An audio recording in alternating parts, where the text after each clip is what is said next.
系统开。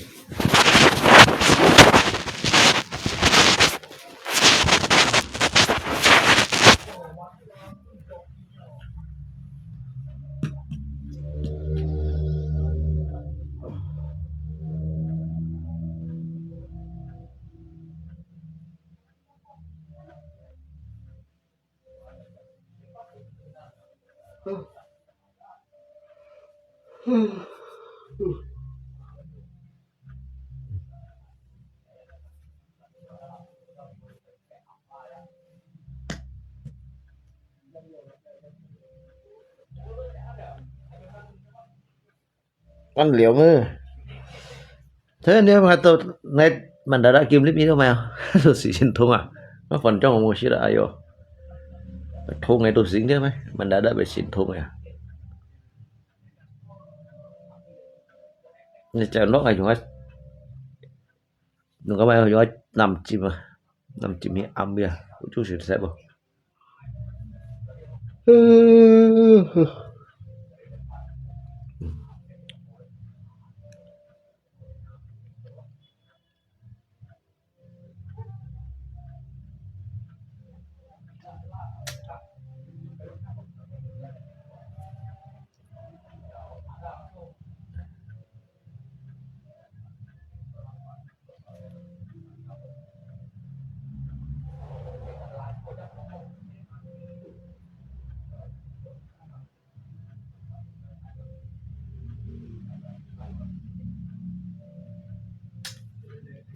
Sao phần này?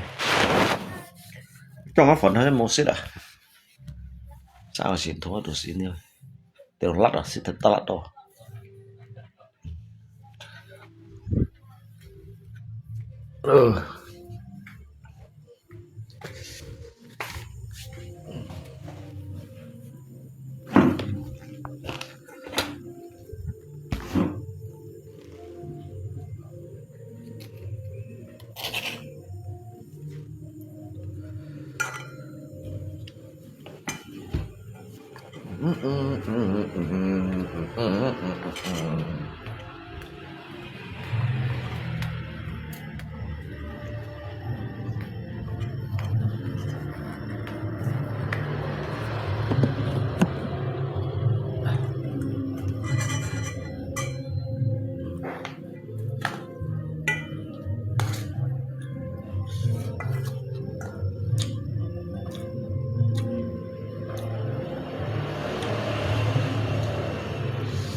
Sifon semuanya.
Đó rồi xin nhân cùi đâu rồi hả?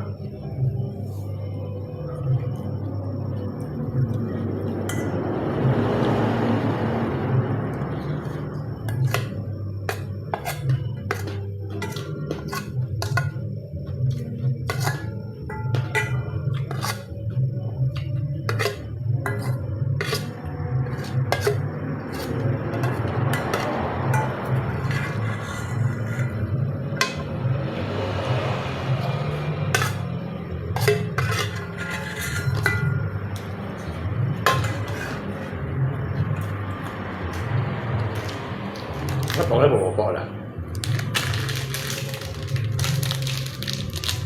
cái bột bò làm sao đấy có gì bạc rồi bao à? Bữa nó chơi á bạc rồi này chơi à?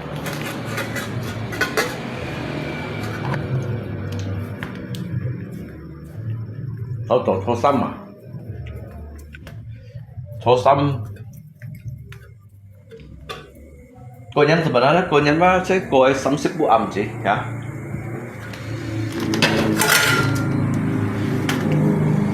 Kayak kebersamaan kok kayak kebersamaan Allah.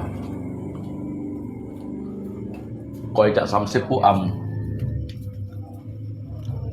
Lời cả lý tơ chín chít dùng thì chỉ mời giá oi cùng hàng xích giá ha.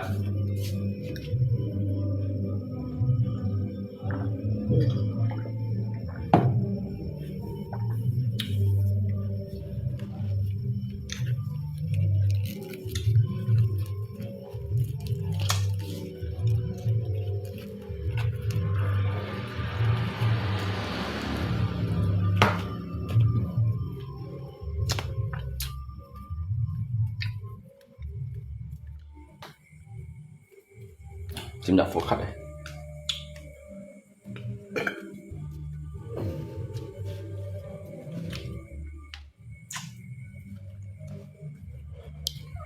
Bột xí thì không sẽ thật lặt đó.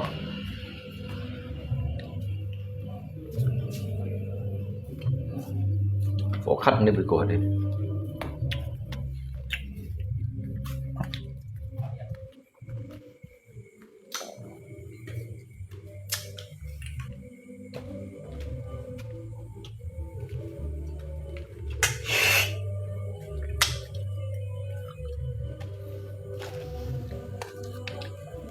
Jangan kau tinggalkan diriku.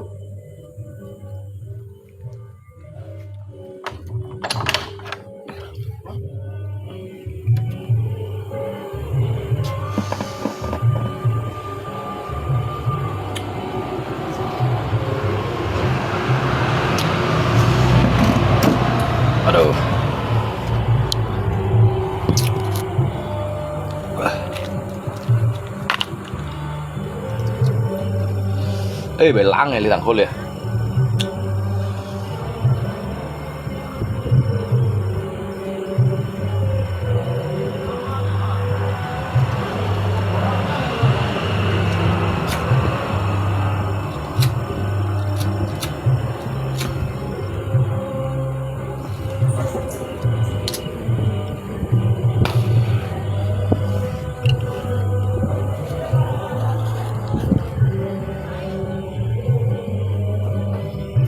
kêu teriak nyelung mút nó kêu teriak nyelung cái mổ xí đâu à cái sa miệng nó mày à cái căn sa miệng đeo để đi mổ xí đeo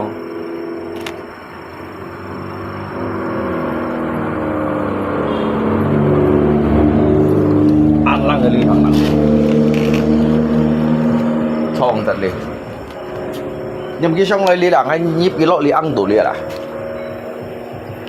nhầm kia xong lại li thì đang anh nhíp cái lọ li ăn tủ liệt à nhíp liệt bắt để mày nhíp cái lọ li bắt bỏ ăn liệt nhưng mà gây ai lọ này chạy lọ li chạy lọ li ăn tủ li chả hề ôn ăn như lọ như muốn kia lọ các bắt bỏ ăn chả hề lọ liệt bắt sen ăn à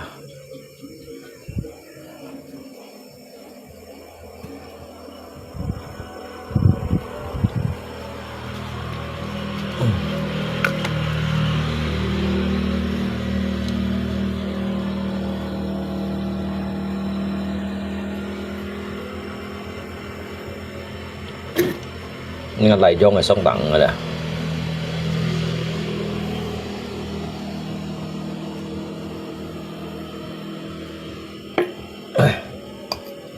cái bên xịt một bên xịt tí mày chọn mày chiêu tí mấy nè extract daun ketapang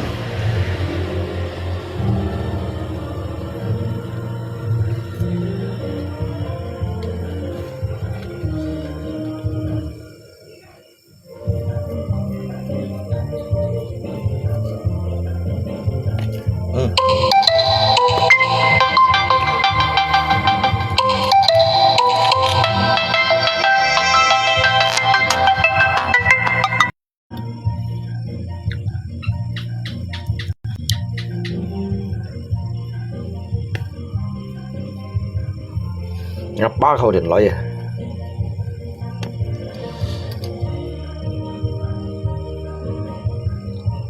thật to mày to thật to liệp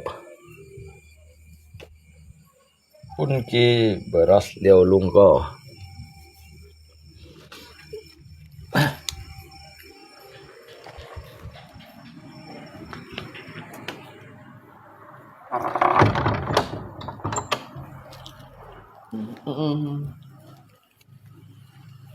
bukan ku menolakmu untuk mencintaiku, tetapi lihat dulu siapakah diriku, karena engkau dan aku sungguh jauh berbeda. Kau orang kaya, aku orang tak punya. Chiến lăng luôn đi tặng con vào, không tiêu mày, cái ăn co ở đâu? Đi tặng coi tự muốn bay, nhưng muốn bay cho phải lăng xịt à? Ăn lèo.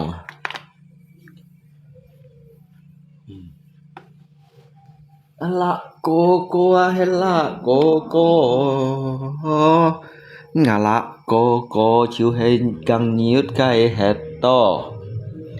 mà cái sáng xe khi ra mọi gió khi xe mùi nhiệt xịt bao cả những cả ngà lo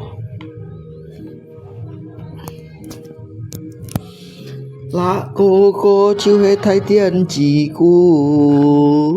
là cô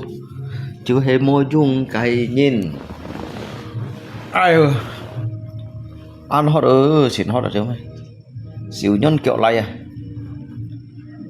bảo phần nó xịn hết rồi ngay sẽ ngay tạo đùm bố lên thì còn là ngăn lầy chứ nó là bôi nhầm kín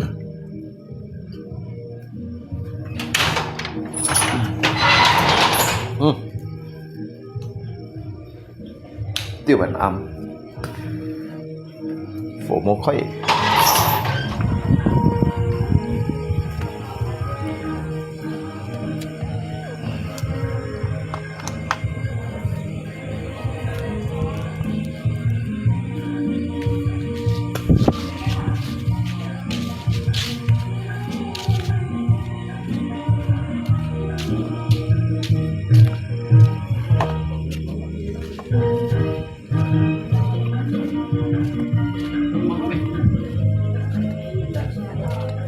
Anda dapat karangga tadi? Itu yang tidak ada kemana? Orang nggak tahu kemarin itu bahan pas ada simpanan itu nggak lagi ada.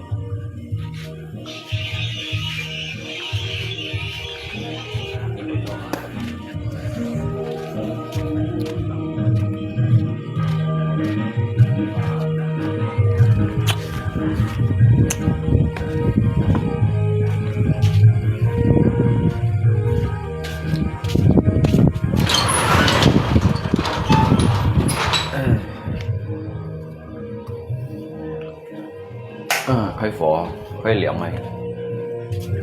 À, Thái Phung nha này. Thái Phung này à.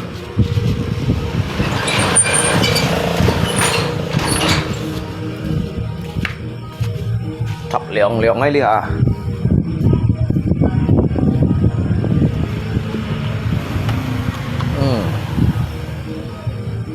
Mấy bởi giống ẩm hả?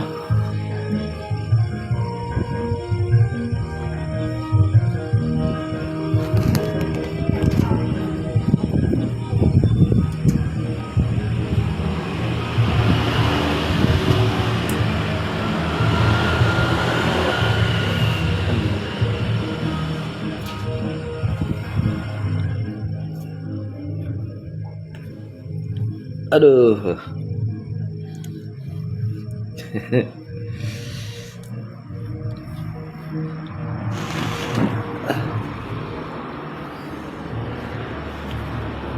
Anh Lăng ơi,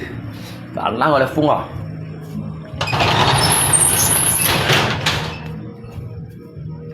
Liễng ơi, xịn liễng à? Lấy Phung á, xịn liễng hay Phung? Bắt điểm mau một chút đó.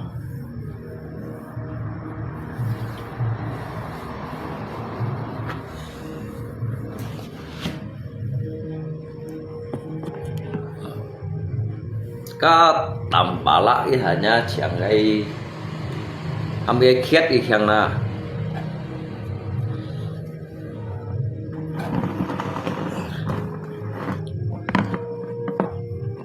mới những cái kiat nhầm hao cái mới những cái kiat hồn à nhầm cái kiat hao cái kiat đâu kaแล้วก็เหลียวเช่น20ดุยันทำกี่ฟันคิดเอาเหลียวเช่น20ฉิดยันนี่ยังไงทำกี่คิดอะไร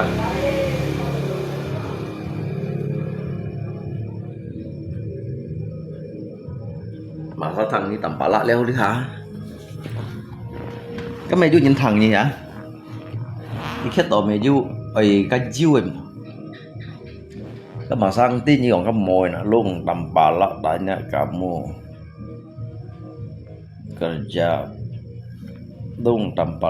banyak kamu kerja buat apa nhưng mà ngay kerja buat apa mà nhiều con nga lại tật kiểu chặt bìa la gì nè tật liu chặt bìa la ngắt thì nhẹ lại à cái xíu nạn gì chả tôi học thòng dòng chặt tật liu chặt bìa la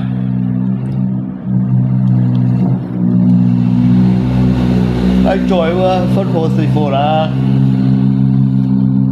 kerja apa daripada mau selesai mới nhảy chả cái cổng ha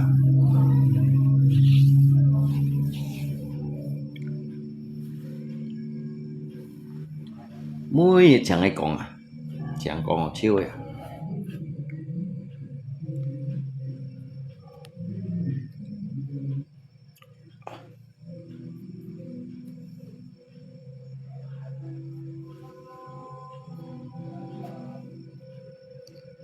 lý bông thì xong lý bông thì gì lo SMP cầm chậm vẫn chậm thì dịch mấy cảm không ngày hôm cái phun số tận dịch bạ ngay thì nhỉ trả lại tới cái chậm giúp chậm thì dịch chậm mình thì giống hình các cái hiểu lo tận lép của một điện đài ngay gì kéo thụ xua trên phủ kéo thụ xua chỉ có ai pun cái bà linh mề sổ phối lôi hả giờ đi các trên phủ tắm siêu à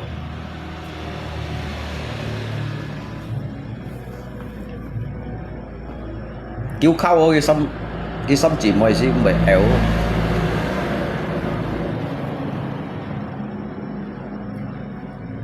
ngắt thải lại cái dịch lọ dịch họ xoay lọ dịch họ à ngay tập thuốc nhà kèm thì dịch à kèm thì dịch liễu họ ấy thuốc liễu xoay các mang hiểu số ấy mày ba bây sinh ra mà mang hiểu lọ thuốc số tận cái phân thuốc cả nhà thì dịch họ đó mê mô xong ban hoặc là bê mô cho tận lọ nhỉ họ cái xây xì thật phun xe đấy liệu họ yêu thụ ấy liệu xoay yêu thụ nhỉ họ sau đó liệu xoay bài thụ nhỉ họ đâu ngoài cái chết xoay hả dịch họ xong nhỉ họ giảm mình thì kèm thì dịch kèm theo thụ họ liệu họ yêu kèm thì sắp họ kèm thì sắp lo SMP kèm thì nhỉ SMP xong kêu kèm thì cũng đâu mà ra là liền lo SMA thì nhỉ lại mấy kèm thì dịch đến here nó mày bỏ lọ mấy kèm thì dịch cái nổ xí ăn kèm độ sôi nổ xí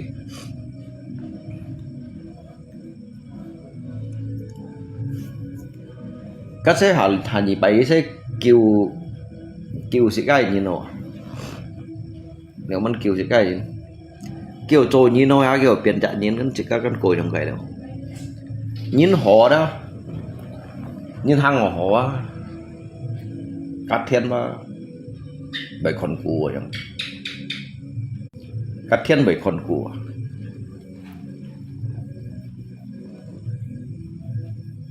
bắt đầu sẽ cắt nút thì chín mà sẽ cắt mấy con bún kí xít họ sao yêu xít bà lấy mấy chốn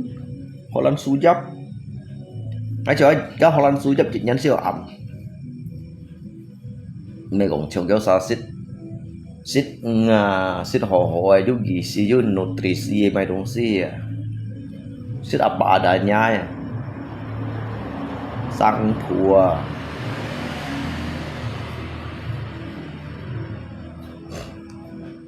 cái lo sepuluh besar gitu kencang loh cái mang đô cái nhìn cái thụ su hả hàm cái ba cái mê pun kiles hàm cái xin sang chỉ chạy nhất kẻ thiểu hàm cái bục khai cầu su mấy màu song ban nhìn sang nhìn này đúng xí ba神奇吧nhìn du terkait to hay nhìn họ đó nhìn họ walaupun cái lượng pan đó cái xe phôi trong đó lượng pan đồ họ vậy này nhìn bị mỏ đó cái gần depannya kita tetap mỏ đó nhưng mà cái du chả cái tạm một tuổi đó nhưng mà ông xong xuyên mà chúng chỉ có lý trồi nhìn nhau đó thật phun mồ ly mồ chiều thật phun cổ phun tùy nhìn nhau đó các anh nhìn bài ba sẽ có xây phố ba sẽ dùng tùy sẽ có biasa sang kan giúp tôi nhìn kan tùy cái loại nhìn mỏ tùy cái loại nhìn mỏ đó tùy chung nhìn đâu mỏ không thế nào cả sự mới giúp tôi nhìn juga dia chung nhìn juga tùy nhìn mỏ như tùy cái loại nhìn mỏ cái như xây phố á thầy lấy chiếu tùy nhìn mỏ không thế nào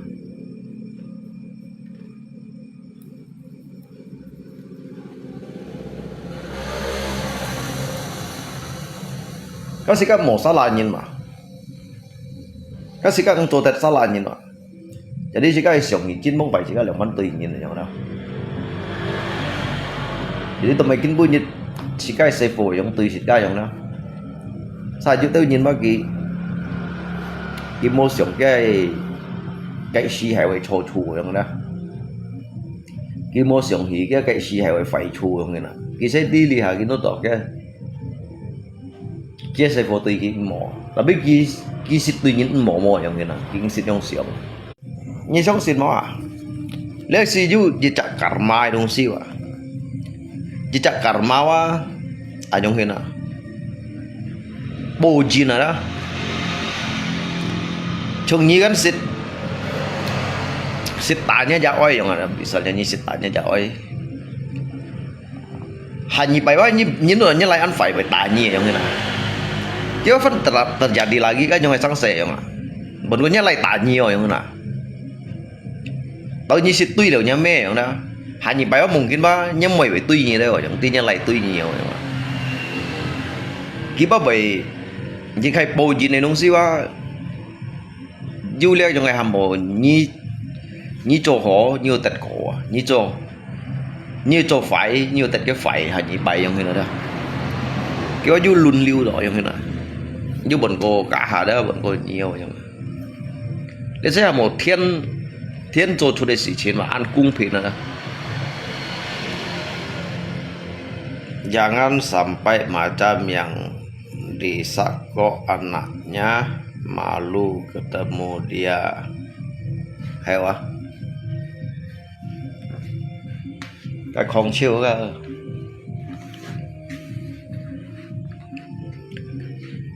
ngay mau pok mai saya pok nhắn nói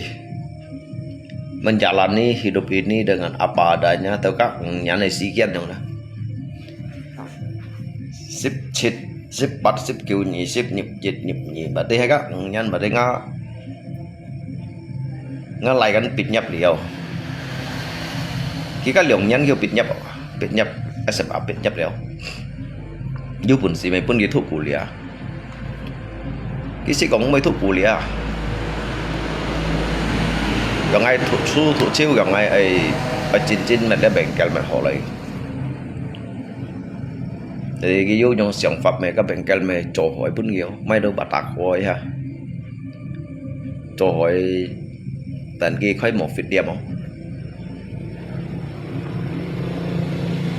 các nhân sĩ can sĩ 10 kiểu à chả hết gì à lý cái ngay lý hết lọ ship kiểu nhà nó ship kiểu nhân thì ngay sòn ngay câu ngã lột phố ba câu du bên nhị ship nhà nó baru sẵn đang chiều cái bún nhật ngay tu nằm kia đó nằm kia cái muốn bay xây nhật theo lý à cái cô sẽ cao liệu muốn chỉ đó ship cô nhân sĩ cái là biểu chỉ đó ship chít nhân à dia kêu ship chít rồi các nhân nói kêu nhị ship nhị rồi các nhân nói nhị ship nhị rồi cái ngắm mày đồ ship cô rồi thay ngắt thì nhẹ lại á cái juga hay bên nhị ship rồi ship bắt kiểu rồi mà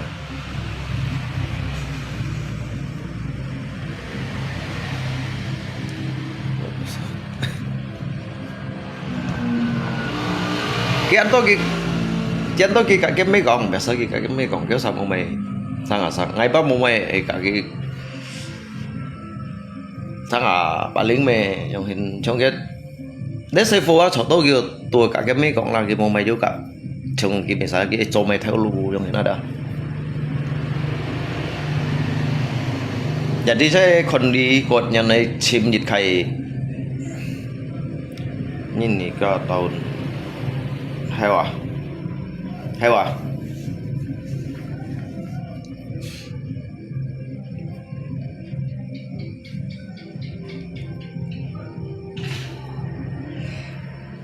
Đức sư phụ bác kịp một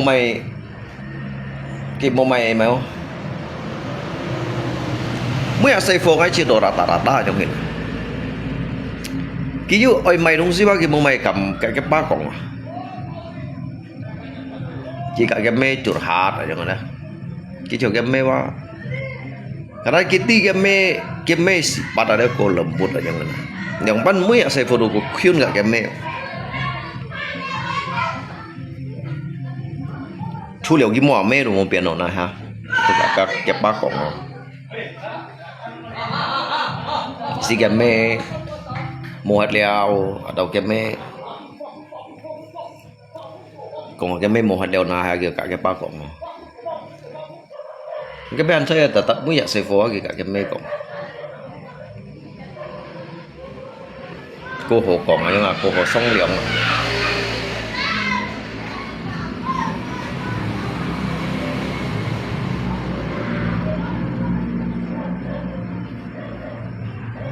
để kia cái mấy còn liệu quá cái mấy ăn hiểu càng ấy còn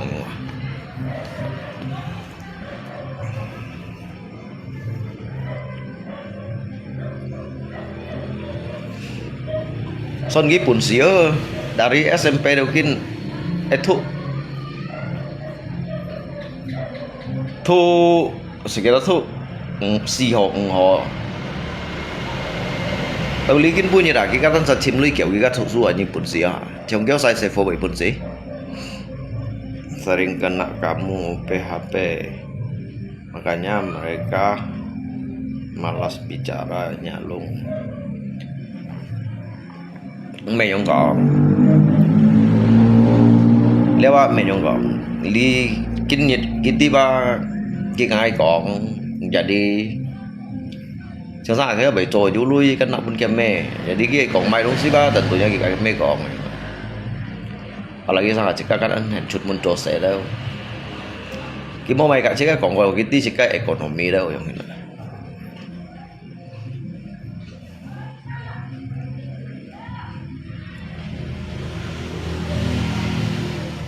Misalnya kong nyin tapi anakmu masih kalah sama anak kawan ngai kecil-kecil dah pusing ekonomi saat ini hewa ngáp pen như xây phố gì heo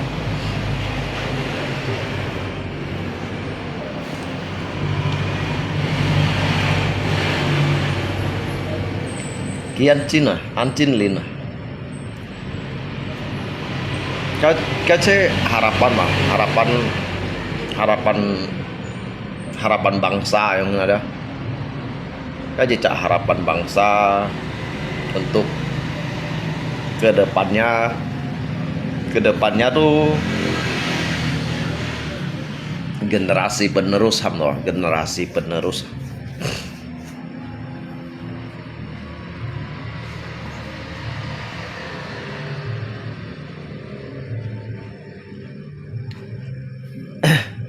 Let's say for juga cái bảy trong ngày chúng ta thải lại cái cái chuyện hành thân ngay rồi lấy cái gắn thải leo hả thải vào cái mông mày ơi leo lấy như chạy cái kiểu mồi à cái bảy xấu liêu vào đấy cái thuốc SMA đấy không cái thuốc hát thuốc xịn họ cũng liệu hỏi không nên gì như chạy cái chơi cái tiêu cũng kiểu ơi chơi cái hiệp với kiểu ơi dia cái câu hỏi cái nổ xì nó biến chiêu rồi cái sống chim lui nhưng mới nhật cái li hạt đồ hành trộn sẽ cha biết cả như còn cô nhà này Menurut kamu seberapa banyak orang yang kena tampalak blokir lung? Cá tampalak blokir ngay trước kiểu kỳ chen bản trạng phải chưa? Để xây cái những chen phụ mồ thì chen phụ được mồ bà ghi kìa sẽ ghi cái truy hỏi à?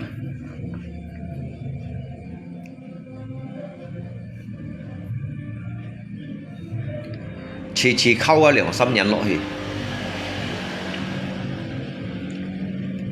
khâu cái lượng nhân còn như mày perubahan mo. Sebenarnya itu thai perubahan ngay pun gitu susu koko suai thì ngày tháng thủ su thu STM này thu STM này cái tết đó chứ dịch khai di siang đó pengakuan lah yang hendak jadi pelin mah mai khu leo. Lý hả gitu hiểu đấy, cái chuyện khang mệt lý đâu chào nggak mau seperti Alung tiap hari tiap malam minum. Oh heo ngắt lagi ngọc cái bài trong cái mo sách bộ game bảy không bộ game bảy chiều ngày trong hình bộ game hiểu kedepannya hiểu merubah jadi kayak roda kehidupan aja nggak.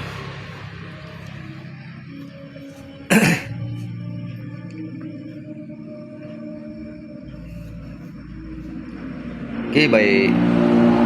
Lungko, apa kabar? Bijak hari ini sekolah itu udah tahu Taiwan enak Lung bisa sambil kerja. Saya gọi ở du lịch đâu.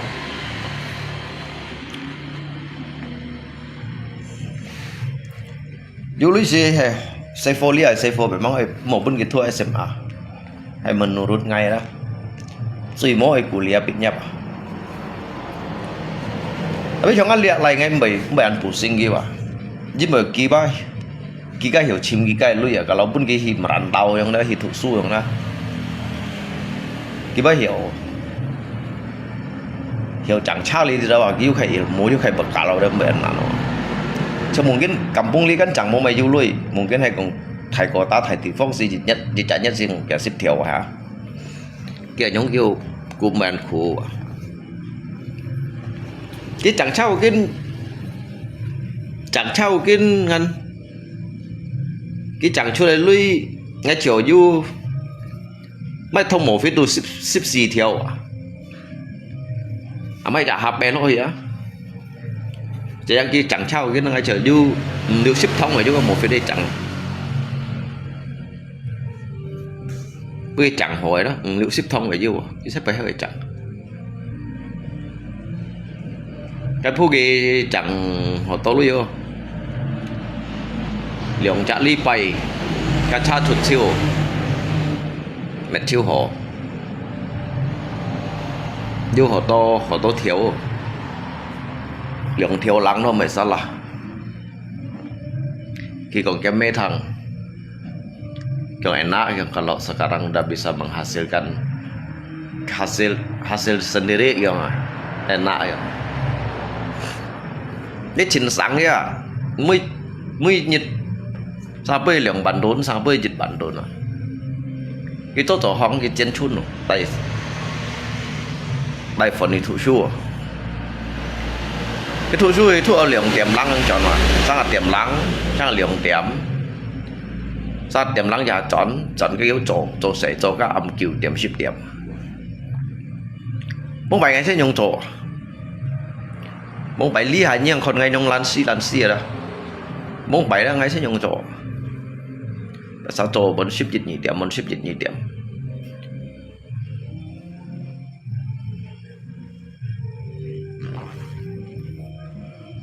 Cái tadi hiểu chẳng xa lý tên nhân cái block bọn chỗ đây ngay chỗ 3-4 chap aja baru sebulan Sudah berapa banyak orang yang kena? Sebulan. Đâu ký hiệu quá tôi không phải trong ngày mà. Đâu ký hiệu số ký khen số á. Cái thay thân ký số. Thân ký số thân xỉu ký số liệu. Bà lính mẹ chỉ có mẹ còn hành ghiêu. Ngay mua sửa ngay chỗ bệnh cái leo. Ngay bao dịch tiết bệnh cái là ngay sửa mua mẹ chỗ sẽ bưng ra xây phôi mình yêu. Ngay sửa ngay chỗ kim đi còn nhân quá ngay phải mong sửa ngay chỗ kim. Phải chìm kim rồi em.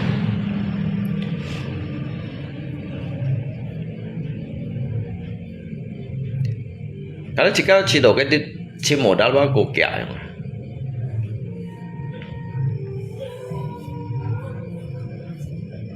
Ngắt tùy miền đi cho sắm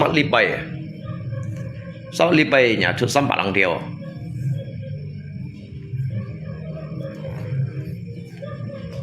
ấy chỉ cho sắm on lăng này on liễu bạc lăng theo à sắm bảo lăng li bay rồi đã nhất trong nào sắm bảo lăng li bay cái modal yang 4 theo là biết cái cho cái này để cái thiên thiện rồi cái sau cả nhung hồng xăm bảo lăng theo bề bản chiều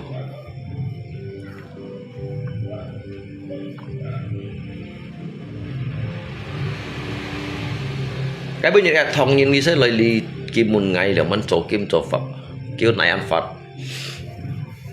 ngày còn đánh cột nhân phải không cột nhân chẳng lấy tạ son ghê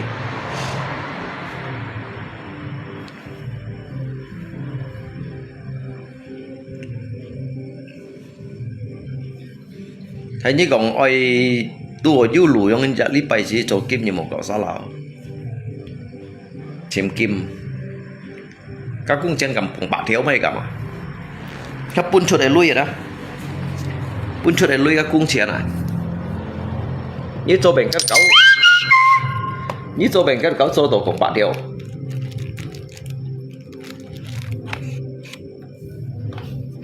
các un xạ su ti un đứt đã lý bài cho cái lỗ lắng đó bắt xa nhìn bún rồi cung nhìn này lui chả cung nhìn bắt liền bảo lăng theo chỉ đã lý bài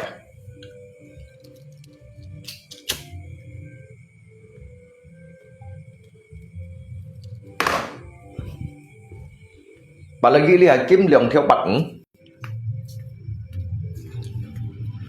mà lý thì nhìn bắt mua mày cho xẻo nó lý sai nhìn bắt mua mày còn dính là một con 6 ít cho mỗi tả lý cho tôi chim kim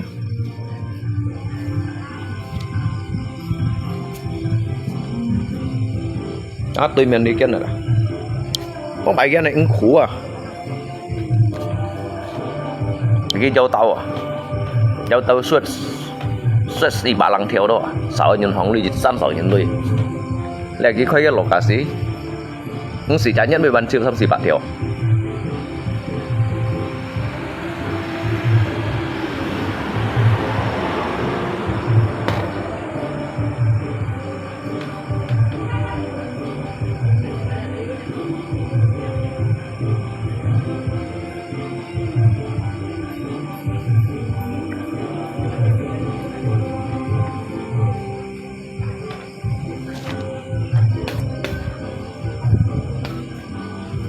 nhung nga chỉ chạy lít bay bẻ sao chú kẹt theo nè chồng bẻ sao cho ngã kêu cho chạy lít bay cái trận kẹt theo nặng trận cho bèn cái Simon cái chỗ đó các lũy các ông sĩ chút bà hắn chỉ có hả nhà tay lượng xin tâm phù hí của mới như đây cho tôi du dùn một cậu dịch trả lý bay si cầm quần bon bạc theo rồi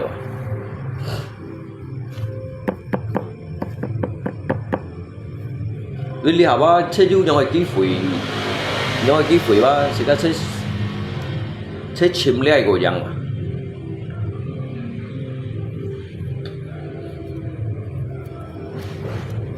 để có pasti ya.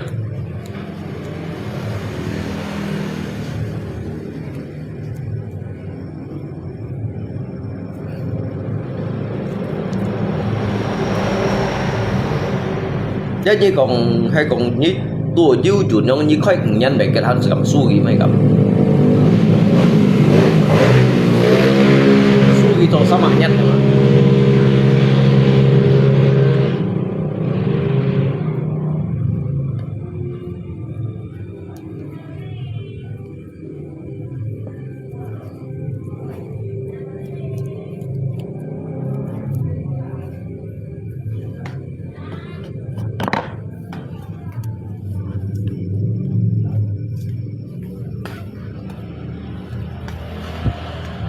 ngay rồi chứ ngay chưa hát sân kiểu ngay tầm bát là bữa mai kiểu gì á sao mỗi chứ mua ngay rồi chứ giống mình đó ngay mình mang ngay sân kiểu ngay mai bụng ngay mà sai bụng ngay mình mai sẽ mai tầm bát lại bữa mai kiểu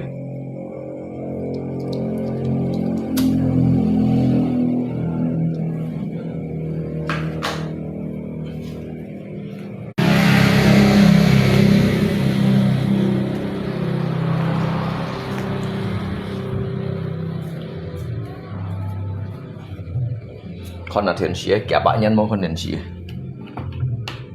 samsi banyak mau kondensi bukan ku menolakmu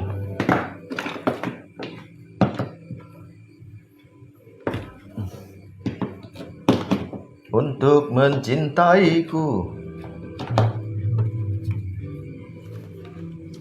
tapi lihat dulu cái thiền sĩ chút này cũng đi bị chết rồi là dân bóng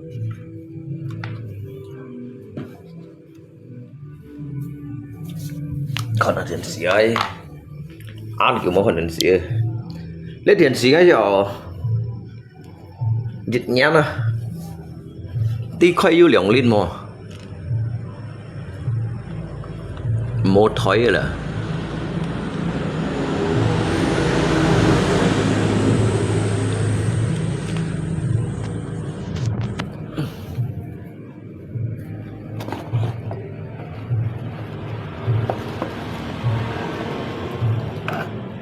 musian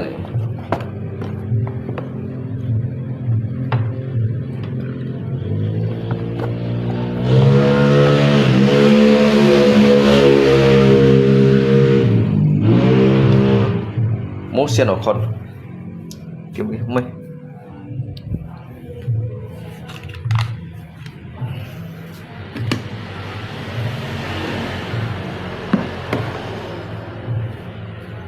bukan ku menolakmu untuk mencintaiku. Vậy bao nhiêu sao vậy mong comment không? Các bạn comment đi con.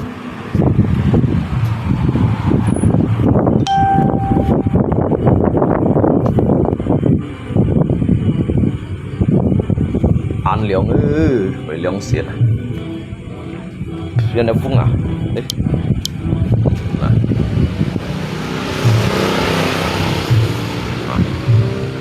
Phải thải phung này à?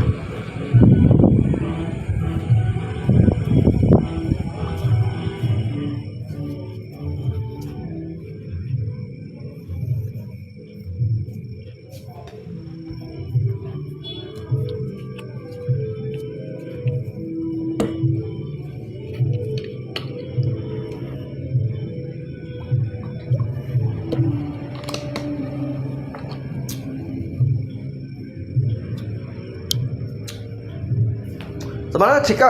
si anhin lah, jangan yang ngay bảy kita anhin yang dah, cảm ơn bảy cộng bảy kita anhin.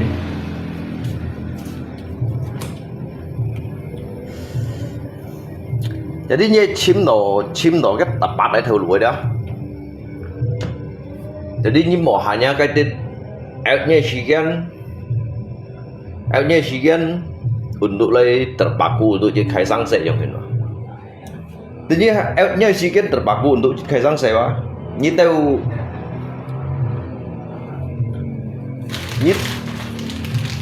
cái hầm tổ dịch khay perubahan và ăn mặn ở đâu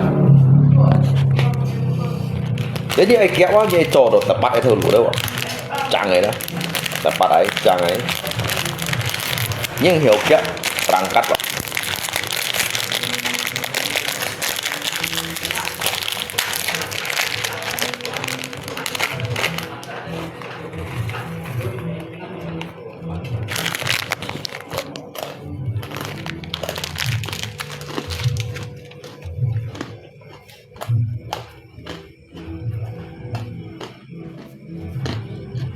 ini harusnya bengkel bengkel paling ini kampung bengkel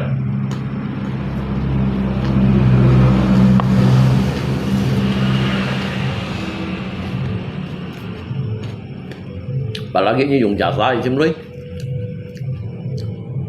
còn có bên đi xăm bạc chen ở bên này dịch nhật à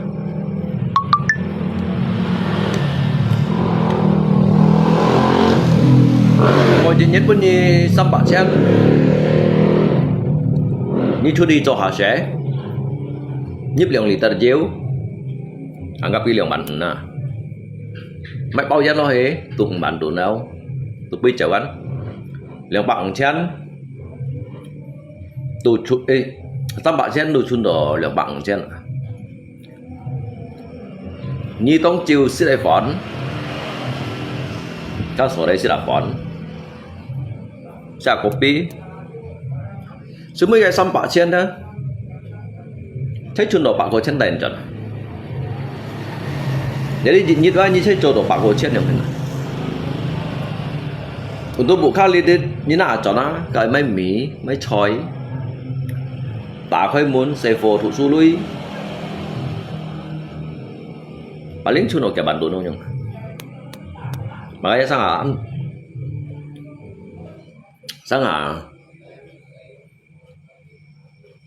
nah jika bagi si do hay như dùng sao là hạt cái lui hắn đồ mổ si do hả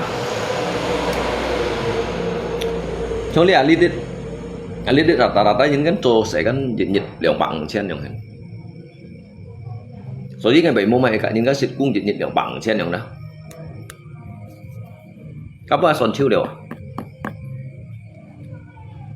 hay nhung mô on trên mô xẻo cho đồ mô biển không nè rồi mấy cả những xịt đặc cung này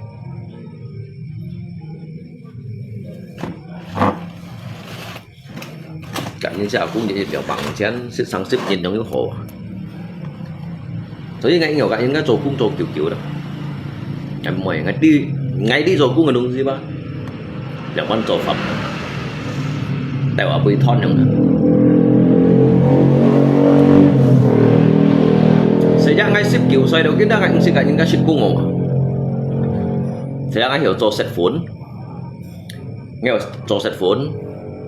ngay hiểu mệnh diêu ấy hả hiểu chạy diêu xong kim săn này hả đó anh ngay đúng mấy cả những ship cung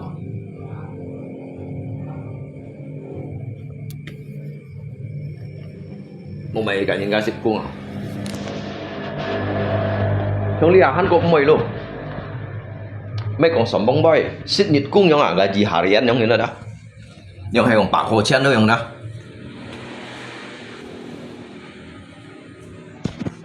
ngay thổ đi cầm bung đi tận năm rồi rằng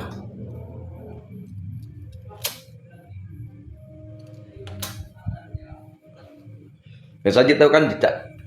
dịch chả đi bay rồi những cái vụ bạc xe này không đó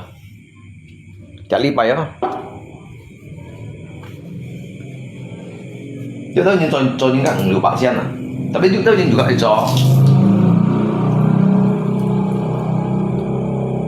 cho nhau ngay trồng tiền không nên là giờ nhất đang trồng những cái xăng thiểu không đó trồng những cái xăng thiểu không ngay đụng mày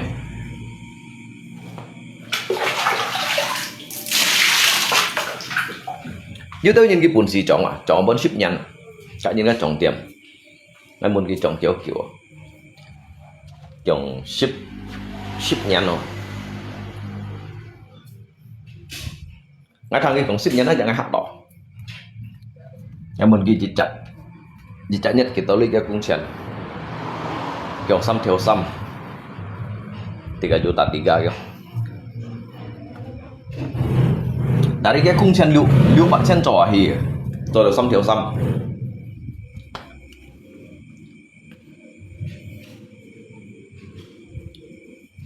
mấy xe dùng nó để sang à nhìn này đúng gì đó mày không ghi chứ thật vun mình chín tay terpaku rồi chỉ chọn sang xe kinh cảm khẩu phu người dùng người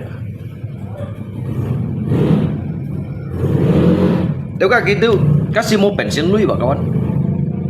kasih mau bang pesangon pensiun lui trong perusahaan cowok ha perusahaan cowok sih mungkin như cho được xí xíp xoáy nhưng tên đọc pesangon được xí xíp nhiều hả cho như các lớp swasta trong kem sih paling kita tadi cho nhân mũi hả cái bữa như đã xem phong báo chí cái bữa như đã xem phong chấp báo chí xăm xì theo vậy mà dòng bà lính dòng họ léo dòng quật nhân chỉ bằng ngoài xem léo ho dòng bà lính kia trong phòng hả nhưng mua léo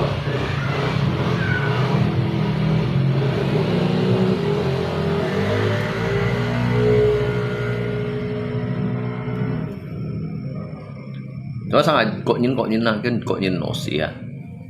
thì ngay cái tụi mày ngày 10 giờ 영상 share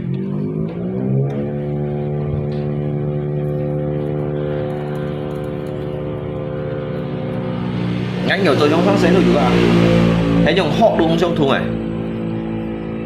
hay untuk mempelajari trong bóc bài ngay kan thân và dễ tâm nghe họ để cái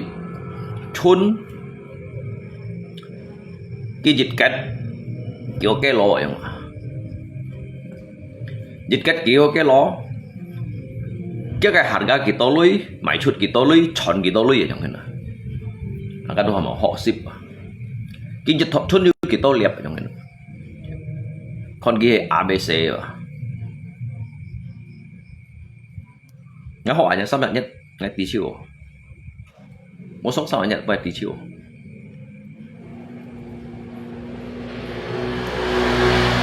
dịch trả cha cá chun ở chạy được kiểu tón cái dịch kết kiểu thọ cái mà đã ta cái tôi cái lò trong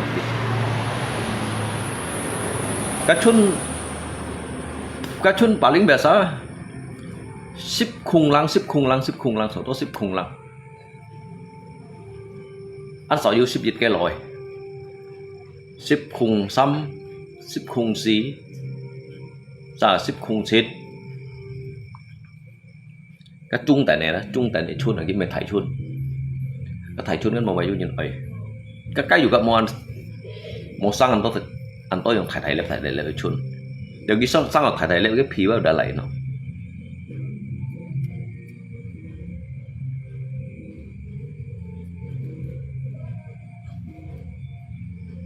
tôi chun mua mày hổ chọn cái lon kèm bạc luôn à như tới cái lon kèm cái xăm xì bạc tuần đâu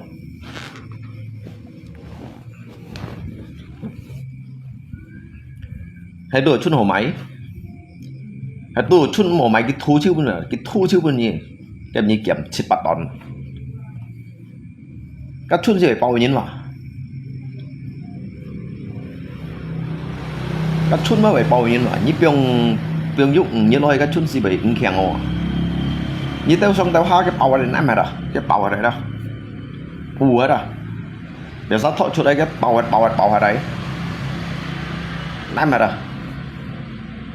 bởi vì biếng cái tạ sát tặng này cái trong chui cái bóng sẵn chiêu như tay yêu lượng xăm liên cổ hay còn mô siêu hạt trong hình yêu lượng liên cổ nào mô siêu hạt như bao xíu thì anh có nhiệt cái giống chút rồi cái tổ lại cái bóng sáng này kêu gas cái bể bao chút cái điện nó sao đâu à cái bà chạy ta mới thọ chun chun ẻo này chun mà nhà chiều bằng to giả hăng cái operasional dữ lưới theo lăng khi chọn nhá theo lăng operasional cái cá sĩ thế này nhung dịch rét chun nhung sẽ nhung chọn đó sang lượng theo chun nhung na dịch bao phát thông mấy kiểm những cái chiến đốn cái đó sao giống như nào như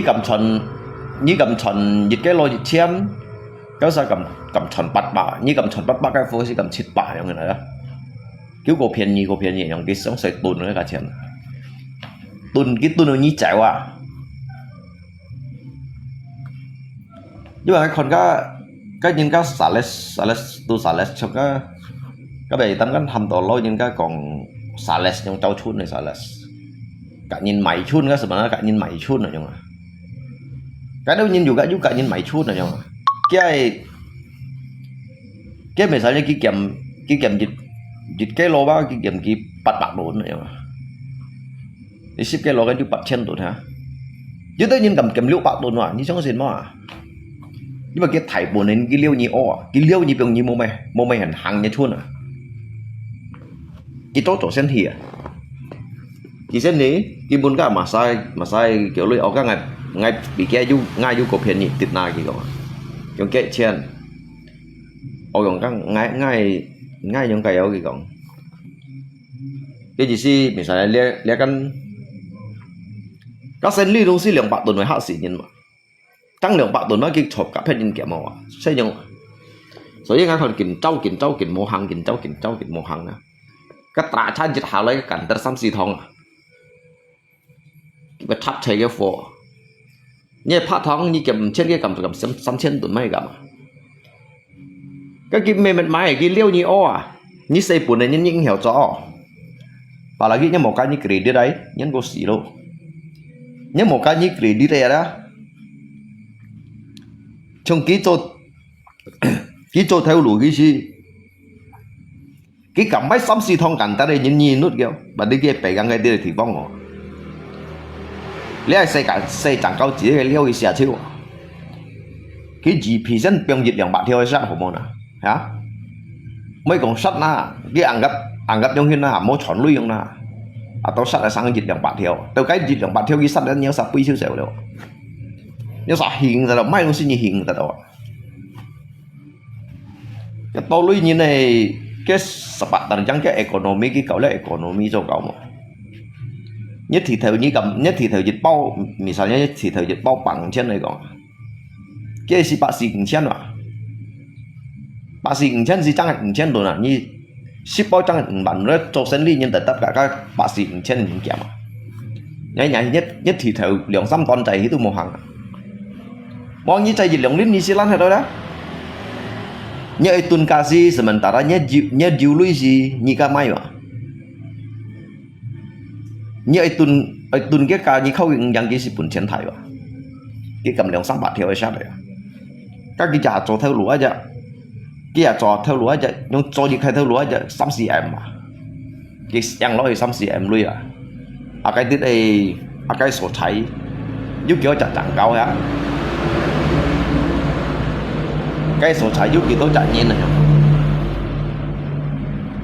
sedangkan chúng cái nhìn cái thải cái liều nhìn cái xe cái liều ở giờ đó bắt thải cái liều ở đó chen cái liều như là đó tu hành này mày bun cọt hi bun gì cả chun rồi misalnya nhé cái liều yang dịch còn cái liều tôi liệu còn cái liều nhí bạn này nói nhé chun bao nhiêu cho nhiều chut bá xả nhưng nhiều mày phi phải bá xả gì à nhưng mà cái chặt bá xả bá bún kịp bạn đánh chiêu đều bún kịp bạn đánh chiêu đều đó chen phù ba ở cả liệp phổ misalnya liệp phổ initial P na của nó chen phù ba đi bá xả ba chen phù ba kịp bạn chiêu rồi nhưng mà cái củ đắng chun ba cái khu này ba sai ba ăn thải cái chỗ đó còn lấy cái liều gì ba nhưng gì nhá hà nhá nhung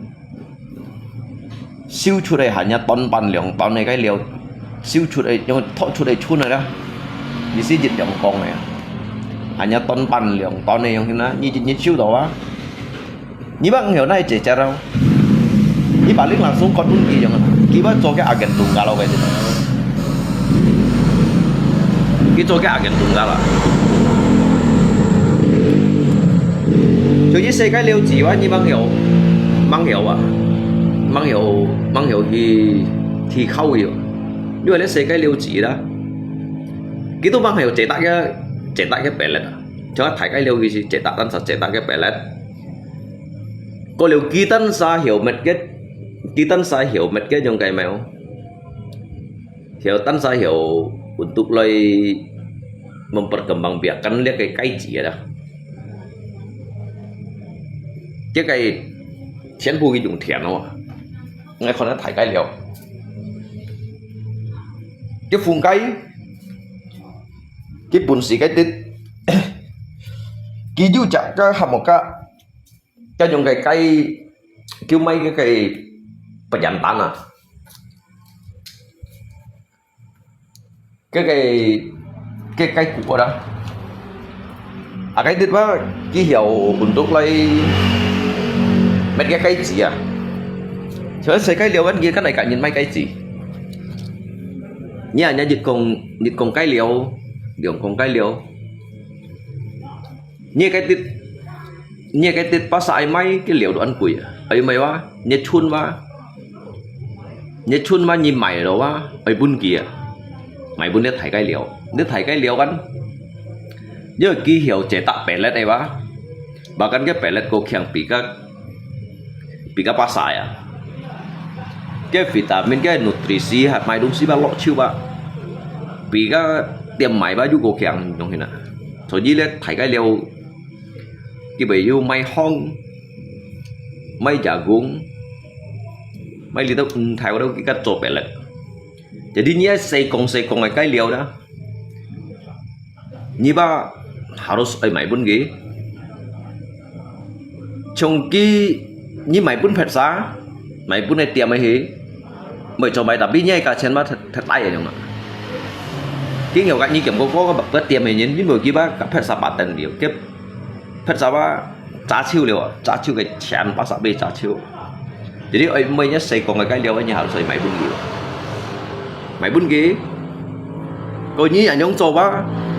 như con mình ăn mày đâu như con mình ăn mày có lẽ cái tiết ba nhưng bởi cái xịt bút mồ này nè chúng như theo cái căn hanya cái chẳng cho theo lùi kinh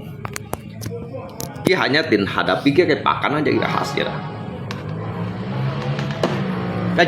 dịch nhất à kẹp con này chứ à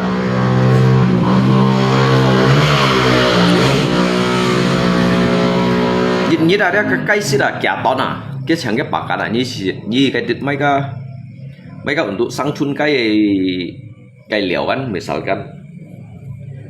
misalkan kik bacen tapi cái này cái thải cái liều chuột ấy cái liều chẳng xì bằng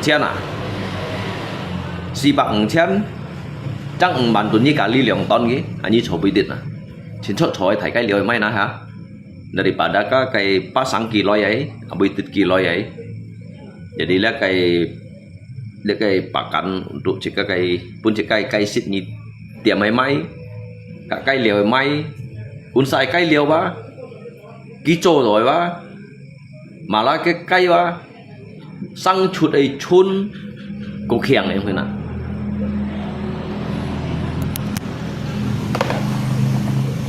cái sang chuột ấy chun ba bởi thật to trong bình tĩnh có liệu cái chun khó ấy set bởi trong phẳng phung người đó chứ đâu cái này là trong yêu sang tết lâu những cái phổ ăn trong người nên cái merata rồi trong cái chun và merata rồi hay cái phẳng phung này cái thằng thèm jadi cái liều mệt chua đây cái bẻ lại là đó cái chỗ chua đây cái chỗ này lộn chỗ si tàu kia hiểu mệt cái bình này từ lúa có to đấy rồi Kadang kita kan cenpu gitu you lok le kai ki you lok le kai ham do mèo thành le kai abo chặt peternak ai gitu thành cái su yang ini ada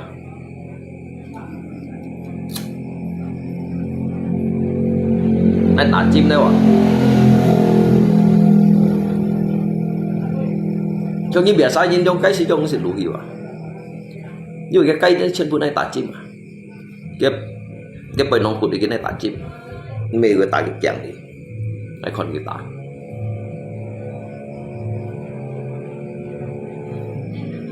các cây chỉ đấy ạ các cây chỉ kia ta sắp produksi à các cây chỉ kia ta sắp produksi chừng như cả nhìn mấy cái chả ba nó một bạn này à cái chả ba các bộ bạn này cây chỉ cái ăn to xoay cho ăn tổn sợ lời cái un sợ lời ba lấy cây chỉ ba cái tụ mê còn giúp tao cái xiển chỗ đấy tại vì selain dari kawan kita gitu ya sau gì đồng giá atau sanksi giá cái này phân chéo lo hiểu lấy cái chỉ xe này xiển đấy quả mỗi xiển nó không hiểu cái này xiển chuột được cái phân này vaccine lý các ghi giả hạ sang mô chứ phân vaccine cái lý nào vaccine cái bên trả xe cái luôn chỉ cái này tả chim cái tả chim untuk cái pengemukan mà chứ juga untuk thật phơi cái thật phơi nhiều sang chuột Agipun gisit cái liều, agipun gisit cái liều,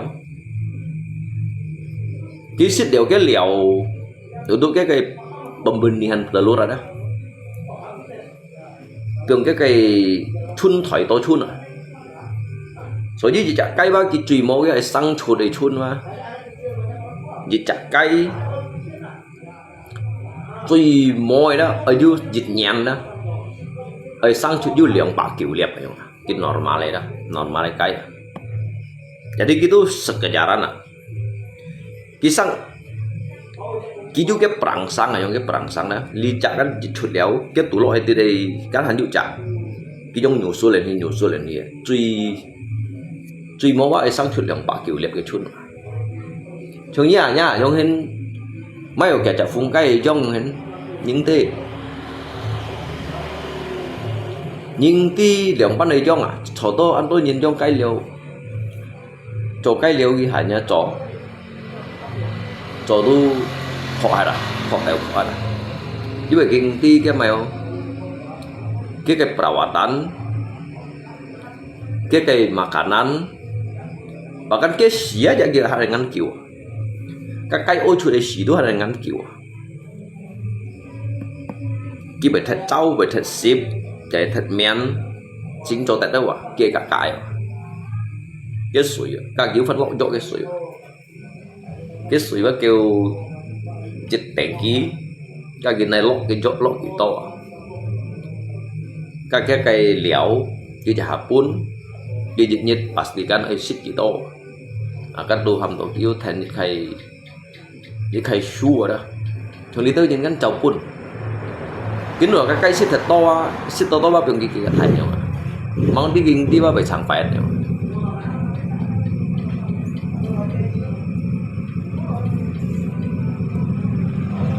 bố tạ một school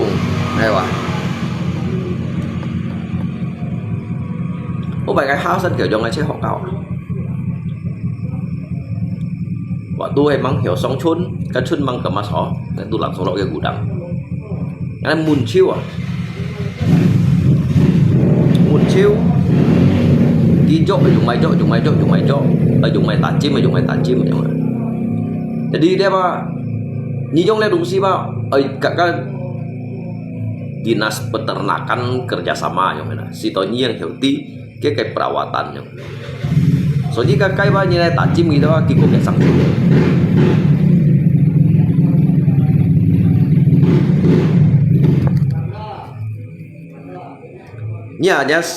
hanya menggunakan cái pakan untuk loy pun ki loy seed dan cái chun kita secara alami yang ini Kisah ngày chun ứng dụng à. Nhân các xe cái liều. Cái như cái thọ cái chun. Lý nhất cầm liu bạc cái ló. Sao cho cầm xì bạc cái lò à. Giúp được ứng dụng đi sang bỏ đó. Sao cho cầm bằng cái lò. Tapi kan you lộ cho ấy you tả chi mấy you vaksin ấy cái sesuai cái standar aja mah cái mũi nhịt jun sang chun sang nih mũi nhịt là jun sang chun sang nih bahkan cái bong aja han you liang lep cái bong cái bed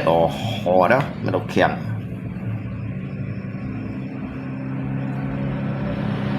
có cái cây mày tốt xỉa à trong cái biasa cái sang chun mày sang xỉa đâu à thật phải lẹp cái chun này đó cái năng chốt jadi siêu mũi ba nhiều oxy nhiều mày không gì jadi cái xỉa à sang chun cái chun thật phải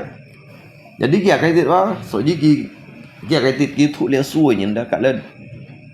cái thụ leo dinas peternakan này suối đó itu trung tần này chân phụ trung tần standar này chun thường như tấn sử dụng người sĩ về thật thải đâu cái chun thật thải có cái phi ba sang đồi chun mà bình tĩnh có như cái phi ba lo dùng chiều đâu cái chun sang chun chặt cái chun này đó cái lại nền genetic cái có như cái màu sang chun mà năng xỉa đâu sang chun sang xỉa đó所以tôi nhìnคนนี้ก็ค่อยใกล้เลี้ยวđó cái chạy vì khói à chúng mới phò đó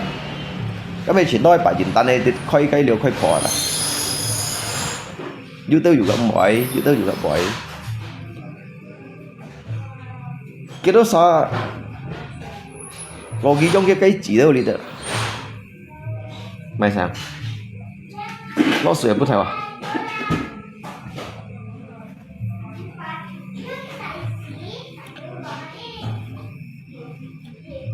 như tao gitu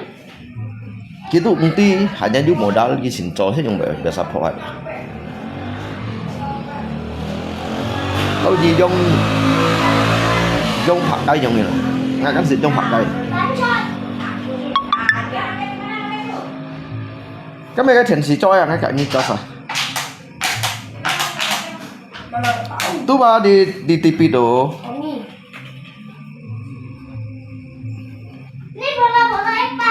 ada berdiri apa ada? Kita cuma pergi bawa tangan kosong pulang bawa tangan kosong. Oh, enggak doa kah? Enggak doakan papi juga? Hah?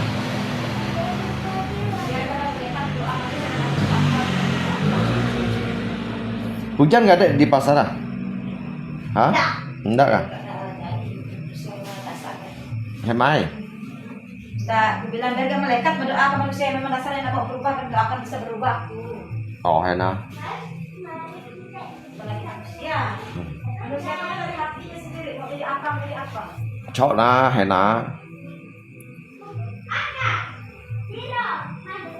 Có bây giờ cái động vật à?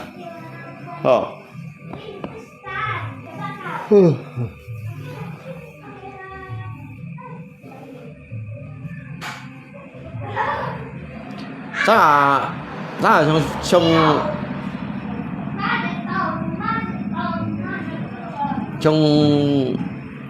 dưới tôi nhìn trong như nào đó kemungkinan besar ya trong cái sĩ bầy xíu cũng nhiều à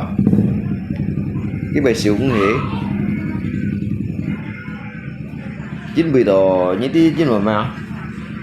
Mari kita penuhi satu ruangan ini dengan bola. Sudah penuh.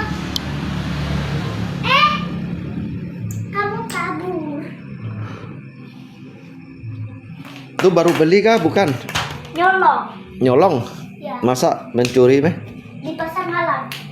Oh, dapat di Barang pasar. udah dibuang. Oh, ada dibuang. Di bawah tanah kan kok. Gak ambil lah, tapi masih banyak kok. Masih banyak. Orangnya enggak mau lagi. Ada minta enggak? Enggak. Enggak. Berarti kalau enggak minta itu mencuri lah.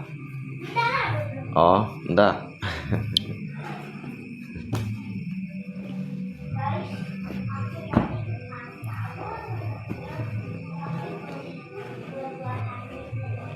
trong trong nó rất là của em như tôi nhìn ba mang cùng có ghi hầu sáng à dalam jejak kehidupan Indonesia dah saya jejak ini cái sang thùng rồi mà đi xí gọc rồi đó anh tôi nhìn này nhông itu suji lo jejak pahlawan này đó cái còn ở những các ăn khải lọ kan cái còn những các ăn khải lọ chơi lịt mèo chơi cái cổ cái chạy nhịp chì giống đó jadi nhưng mà cái mấy cái kiểu hay gì giống jadi kita naik berandai-andai yang na naik berandai-andai yang jadi cái si sang hải cái chiều cái phố ăn họ cái chiều cái phố ăn họ di si dapat như đi dapat nào di si lâu si cái giống na năm chỉ như giống na họ sau đó sang hải cái anh tôi terkecoh tuh saya lihat sementara waktu kan kita kan kungpo kan khủng bố hai là như nào khủng bố hai jadi cái chiều cái phân phố kan ăn bể mà như nào đây cũng bà bài con nè cũng mấy gì cái hăng thì bút theo rồi như nào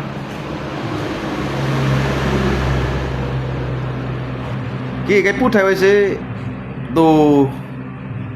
tôi nhìn xích cho trận trận đa ma giống như đó để trận đa ma kan pun cái lũ cung piong hạt đèo vậy cái lũ cung piong hạt gì lấy trận đa ma kan cái còn bay ba chỉnh nhon này mà nhân akoอย่างhọ ako xích bảo mangอย่างhả cóอย่างbài khâu thiền đâu bài sẽ xài dạng cũ đấy hả các tụi mày cái xìu chỉ tổ lấy bụng khai nhìn ăn chè vậy đâu cái còn thiếu lý lũ của nhiều thằng là con nè chỉ cái gì xong đó gì lấy bụng khai nhìn ba ăn chè vậy ăn thật nhìn nào cái trời nhỏ đeo mà đâu mấy đồng sĩ còn đó mấy đồng sĩ mạng đó đâu thế chỉ cái nhìn xí tổ cái trận nhìn ba để nhìn tôi ăn hỏi không nào ăn hỏi gì sẽ các sang hà si bởi nhung nút đâu ạ ngay ba thọ xá là nhìn đều seharusnya ba ngay cả đó cái bông bảy ngay câu cái đó hỏi giống như nào đâu sẽ các bởi nhung nút đâu sẽ các bởi nhung nút cái chi gì hiểu đâu chỉ chơi dính bởi đó chỉ cái đó mỗi buồn xì khai phong chỉ cái nổ xì giống mỗi buồn xì khai phong chỉ cái nổ xì chỉ cái mà tiên tổ tiên mà buồn xì cái nổ xì còn nào chỉ cái hiểu còn chỉ cái nổ xì ở cái chỉ xì hiểu đấy chỉ các bác ứng sẽ chọn đó cả lão ba ngay mang cả như kiểu ngài hết rồi chỉ ứng sẽ chọn được cái gì đó hanya thằng à rồi có như xích bảo mang như họ đó phân phối nhìn lại chỉ nhìn được chọn tôi nhìn rồi để như xích bảo mang để hả ấy mồi như xích bảo mang hả cái lỗ cũng bác ứng sẽ nhung muốn cái xích bảo mang này thế nào đó sementara ba lihat foba cái chiều ăn perhatian từ gì kì giống tôi mấy cái bài ăn perhatian từ gì kì na kawan cái gì bởi cái mang chủng vụ hết rồi giống như đó biết tôi gì cái gì hiểu gì hay còn chủng vụ hết đó sao chứ tôi nhìn cái bài hiểu vui vậy chứ tôi nhìn ra cái bài hiểu vui vậy mang đi bị cái lỗ phô dữ cô xì giống như nào đó mang đi bị cái chợ lỗ cung yêu cầu sử dụng cái câu đổi là sẽ làm được trận nhìn để sang thủ nó Sala Lanka đó dính bị đó đó cái anh nhá con Nhật Bản xưa đó Nhật Bản xưa cái anh nhá con nó cái phu phi vậy con nó cái phu phi ba cái mang thua cái phu nhựa vậyแต่นี่คนทั่วแกพูดอยู่ว่าบัดนี้กันเขียงอาหารแล้วอย่างตีอย่างนั้นนะสินโตยินกันแบบซากันอะไรอย่างเห็นก็ไงคนก่อยนะปุ่นพูดไทยไว้นะปุ่นพูดไทยไว้กันเดี๋ยวหลวงพ่อเฉียนไม่มากี่วะยี่กันสินโตลุยอยู่กันcái chi tiết cái kim tổ họ có cả cái lọ mai cha nhiều ai xã giao thông ai xã giao thông nhiều cả jadi sih nhưng mà tí nhìn yêu lui chi xíu đó nhìn yêu lui ba mai đúng bị biến cái xíu đấy không nhìn bốn pha miêu mà nhìn bốn pha miêu đó tôi cái chi đó cái chi đó chứ như chỉ còn lui giờ yêu hả một cái giờ yêu câu xe giả khơi bà lỏng cái chiều cái xe giả bán hồi không phải cái câu xe giả bán juga hay dành đam ma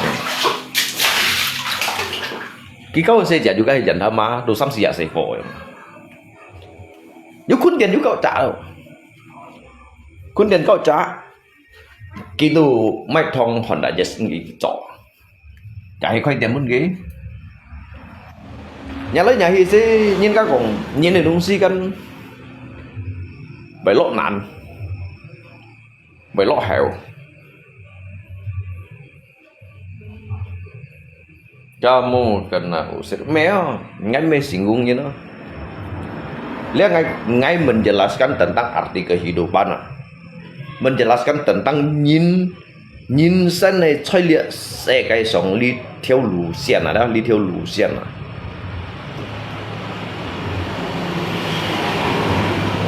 đi theo lũ xiên này kinh cổ rồi mà nhưng mà phần khác xoay xìa chẳng ngay xì ăn to ngay kinh cổ rồi chỉ xí đó chẳng ngay còn liệt phổกันkiến câu phân phò câu độ cái dạng phân phò juga hesia sefo sam sia sefo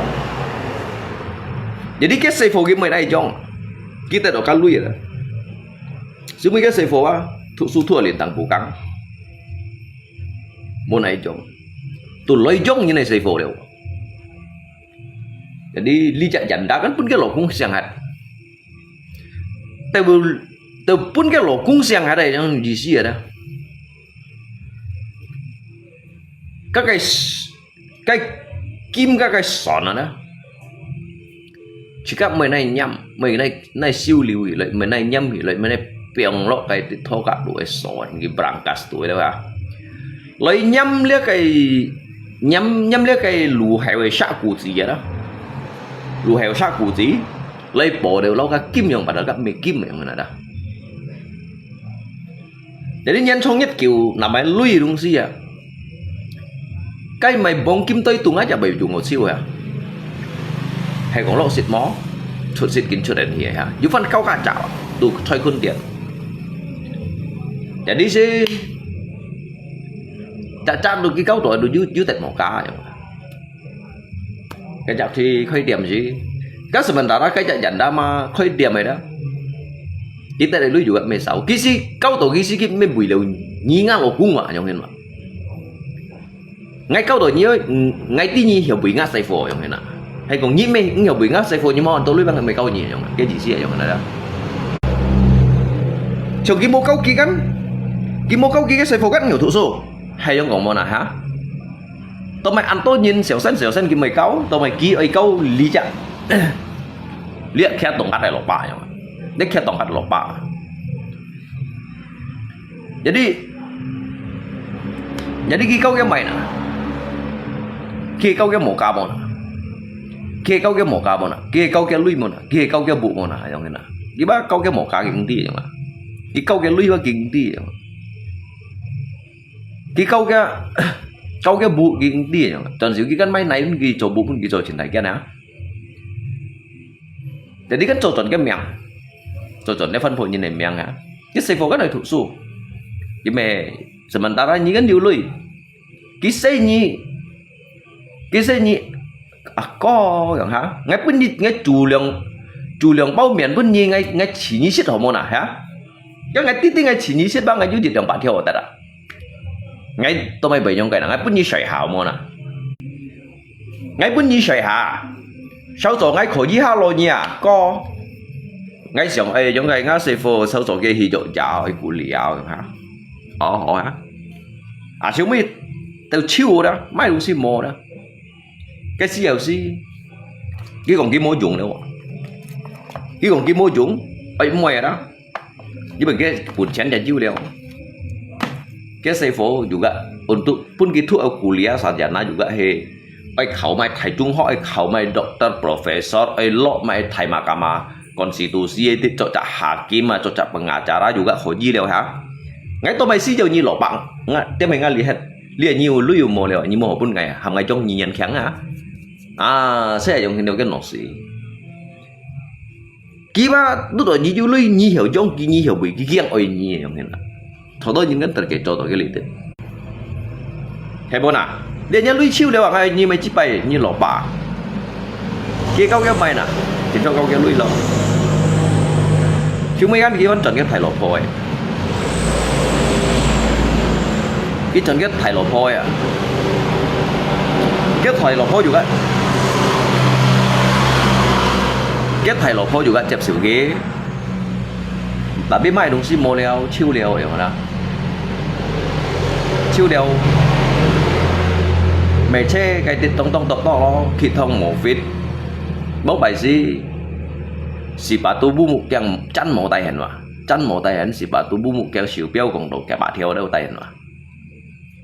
còn thầy tiểu đi hả nhà cái một vịt muối đây là chỉ chặt cả lòng bóng bóng cái bung xoài tại chút ba sải mày nó sẽ sang hạ nhìn này đúng gì ở đó nhìn này đúng gì một thật phun mèo phi pha vậy nè phi pha thật phun mỏ phá sim nữa thật phun phá sim mà kết cựu ba chế buồn lý chạy truy hỏi chế lý chạy như một thằng ổ cái ổ á ôi như cái còn liệu kỳ bây cái chú ăn hổ lèoอย่างđó như chú này đi bản tỉnhกันông ngã bụng hay đi tiêm hệ tiệt màอย่างđó thì bọn nó liếc ba bởi mệt phải chỉ cái nổ xì đấy vậy cái kiểu hệ quá như bún nhân nổ xì to còn cái chỉ hiểu quá à cái đồ chặt nguy hiểm chù loay nguy hiểm chù đó cái nguy hiểm chù gì cái đậm bạc ăn thải à chừng theo sẽ ngày cũng liệt cái thải lộc có hay han ai xin nhìn gì gắn và đi cái hắn như cái nặng ngô chỉ hồ thiên thọ lo hả cái xây phố đâu hiểu xin nhìn gì hay cái xây phố cũng hiểu xin nhìn gì xin à cái lộc không hiểu xin nhìn gì này mungkin cái lùi hàngเป็นของเว้นไม่cầm hả cái hibuyo nè chịu chặt lộc như nó các ứng được ship xoay nếu mà được ship xoay cho cả em lui à cái này trong xe của chiêu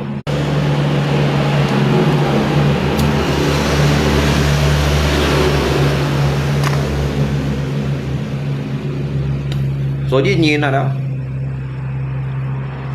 nhìn ba ơi cầm chả gì chặt thiên này thiên buôn này đó đi kinh buôn nhiệt như bị năn cô lấy còn an phủ năn thun này còn đó đã ăn năn thun này còn bởi lâu bởi ly hà lâu chỉ có heo lên theo ly kèo bản nét nhau đó tú hai đây khăn này thun này bởi shit đó các cái truy phù ấy đúng gì đó tú hai này ở thun này và thun lọ hiểu tao mày nè vậy đã sang thùng rồi đó dạ sang thùng này mô nhung hình này sang sẽ lấy khẩu gì đó nhưng hiểu biết chả nhìn cái chả lấy juga hay khẩu như vậy không ạ cái chả misalnya dưới chả nhìn sẽ rồi chả dàn đá cái dàn đá juga hay khẩu như vậy không con nhớ cái man thì tôi thầy Nyin sih hanya di itu iman mah. Iman dah, tapi cái arti kai iman yang sesungguhnya bah liang pan hin yang ni pun si naik komo yang hin. Ni pun si thiau komo. Nyin kan hanya di itu iman. Tapi iman yang sesungguhnya tuh dijalankan seperti apa dan bagaimana Pak contoh jadi penting. Dia hanya manusia itu kalau yang manusia itu yang penting harus mempunyai iman. Trên phu nhìn tuju iman yang ini. Tuju iman ini nhìn bao cái tuh nhìn mấy câu say trả leo yang ini. Cái sebenarnya mi cùng một cak phun jim. Karena jejak keegoisan, sehingga dah jejak keegoisan sang ada membakar segala-galanya. Emosi keegoisan yang ini. Soji itu likin punya dah. Ngay còn như thằng bóng phải ngay mê xích còn ngay juga mê còn yang pan san nhìn ngay juga suah jangan tu au đều jangan lah yang hina oh ini sindir aja itu suah jangan sih kan Tuhan au đều jangan lah jadi likin punya bang ngay chou pun nhìn mà ngay anh chou mà nhìn lah yang karena jika hiểu xíu cái lidik bang jika tiga cái kemudian hari yang hina cái kemudian hari ada hari baik untuk diri kita. Ni khát này khổ các nhân hồn à. Hay còn như mô bùn xì xíu đâu các nhân đó, như sòng mình nhra, sòng có cái chặt đá lấy còn ở đó. Các si hanya nhân theo dịch phun trung thùng khủ dịch dân nhìn nào, nhìn tim. Như cái mang cái khủng bố hết. Như cái gia hạt khủng bố hết đấy hả? Các hồ kiểu đó. Chỉ trả nhất hồn à. Dòng chanya hổ mana, apalagi ki bekas nhìn cái phân phô liệt nhung, bekas di nhìn cái phân phô nhung, các giả sử ao chuột đây hả? Ở cái tí đó na nhớ lục cung mày, nhớ phân phô mày nhìn mang tí nhẹ nhung dọc khản hả? Chứ ao chuột đây, ở cái tí đó na nhớ lục cung mày sang nhìn mang tí nhẹ nhung cái dọc khản hả? Như phân thải chặt rồi hả? Như phân xẹt chiêu hả? Chết chiêu tận mày, juga mau tận mày vào hả? Hay món nào như chiều hay món nào có hả? Chỉ cái anh hẹn thằng đó yang mana thằng đó biasa juga nhìn juga mau nyong sebut ha juga nhìn juga mau nyong sebut ki kau liao phân phò ha ki mo còn nhớ phân phò lượng ban ha juga nhìn juga kan ở tí đó na yang nhớ lục cũng vậy mày nhi ở tí đó na nhớ phân phò vậy mày nhi yang thế nào jadi cái tiết ba juga phân mệt kayak pertikaian anh thầy à soalnya sang à juga cái này trong mà ngay còn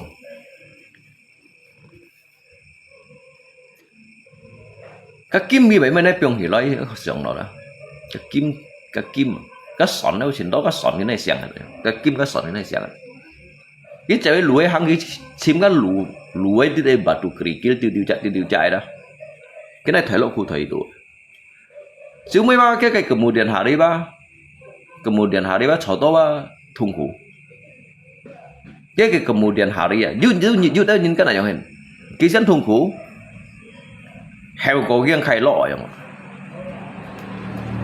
heo cổ riêng khai lọ chứ tao cái này giống hình cái mô pin xịt tiền lấy thùng khủ cái sao chịu lấy thùng khủ xíu mới dưới hay ba thùng khủ vậy hình à cái xíu mới dưới hay ba thùng khủ cái liệu mình còn ba thùng khủ lấy những cái câu trả phân phò dưới phân là đi ông ngã chỉ à cái trong ai vậy nhưng mà chỉ cái nằm chỉ cái xây vỡ nằm rồi đi xe bù xin một nằm xong nằm ha tuy ha giờ cũng đi bị di dần cái lẽ dưới vấn đề cái nằm ai à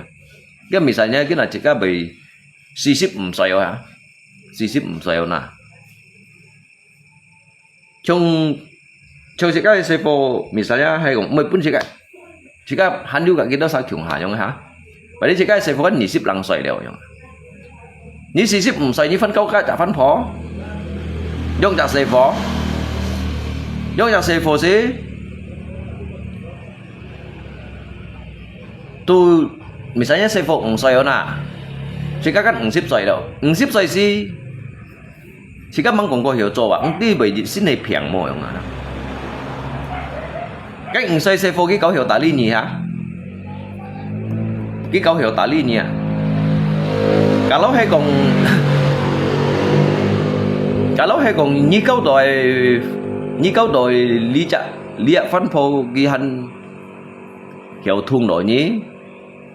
hắn hiểu tả lý nhí hắn phao à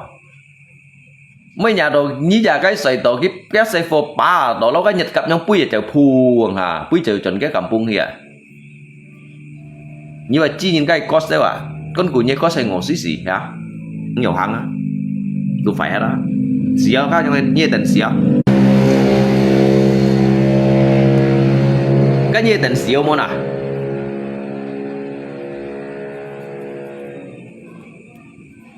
ngay anh hẹn tôi trong cái này nhìn như tao kia còn cái món biển dùng miệng suy đúng gì sao mà nó mới miệng suy mấy cái mấy cái khai miệng suy vậy đó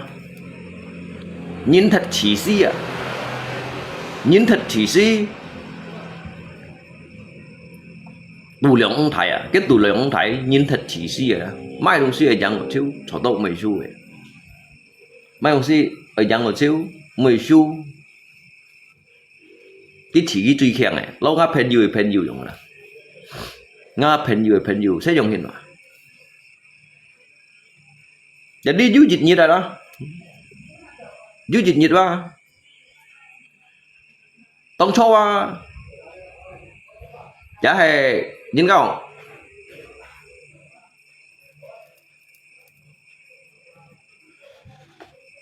họ nhóm vẫn còn họ chỉ nhìn bông phun chỉ nhìn 20 chim mà nhóm này đó bông phun chỉ nhìn 20 chim mà nhóm đó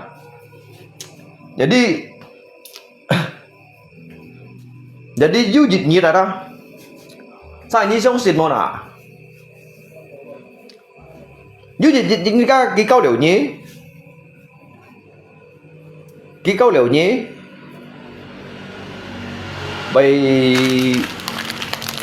bây họ còn bên ship nhanh khủng hạ hết trong đó du dịch như cái cầm tôi chọn cái lột của ngày hết rồi như sống xin nó à cái phấn tôi chọn thành cái loại lột cuốn rồi đó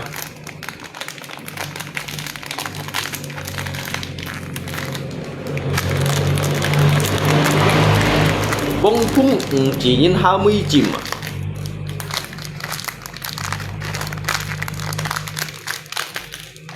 ini segala sesuatu tidak ada yang tidak mungkin. Saya lihat saya guys ini tidak ada.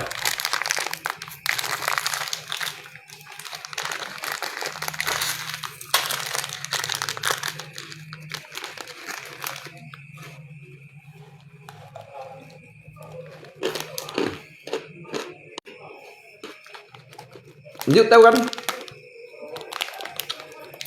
như tao cái câu liệu phát khó nhìn chỉ nhìn bông mi mày rõ lắm chỉ nhìn bông phun 20 chìm à hay à sebut là tiền phân à hay à thấy không phải gì à ngày hôm nay thì kita tahu yang hendak jadi dụ như nào cái căn câu liệu phân phò câu liệu phân phò cái lục cũng lọm cái ăn cái lục cũng lọm cái ăn ở nhà cái tại cái văn phò thế tại đều miền đi trùng một chú làm rồi đó làm chưa miền đi trùng như chủ hiện đâu nè cái tí chúng mày đúng gì tại cái lịch sử đi đâu juga làm hết rồi đó bày nòng đâu jadi cái lỗ cung lo âm kiến lo bắt chặt nhất không phải sao cái phân phối kan mau sung vẫn kia juga ya mau hi kon cái kan như hướng thì chỉ mày cái phân phối đó tôi giúp ngã xe phó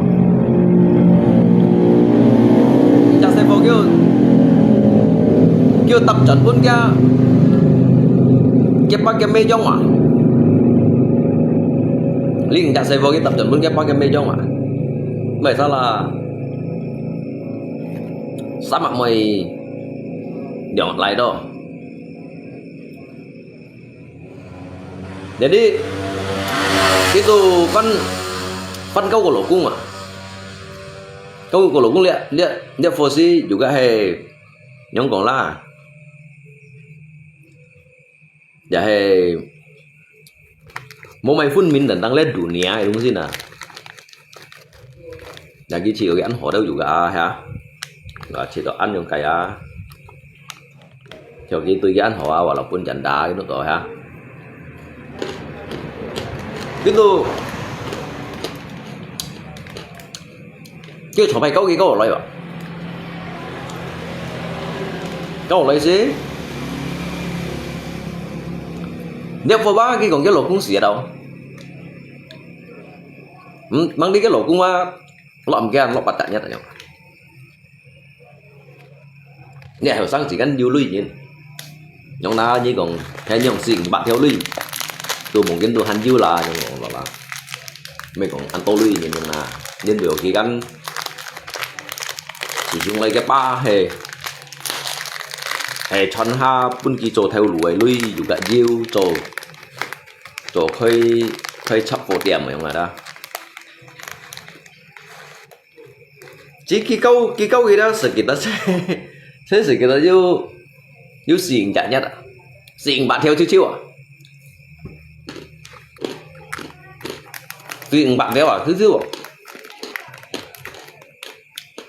to chón chứ lỗ cung chốn khi cái lỗ cung lỗ chọn một cái gì à như thành kéo à còn như xí mà còn mà sao xí vậy cái mấy cái liệp bùi ăn cô luôn cái mấy cái liệp bùi ăn cô léo à to chọn nếu cái chọn một cái chọn thì cái lỗ cung à còn như xí mà còn mà sao xí vậy con của liệp hiểu răng chỉ nhận hạt lần xí à ngả chiêu vậy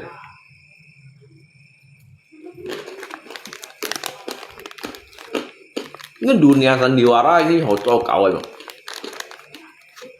Ini tak dunia tuh suji lo dicat panggung sandiwara yang kena. Chắc start nhìn nhìn hàn bằng tia. Cái cảm giác như còn ứng được họ, đâu có xinh xen yang kena. Bằng đi ba.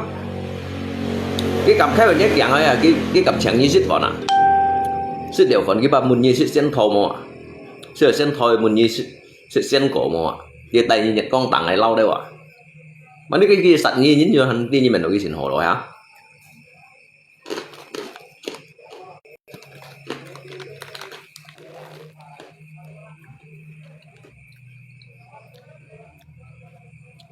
để hiểu rằng chỉ ngoài chiếu điện rồi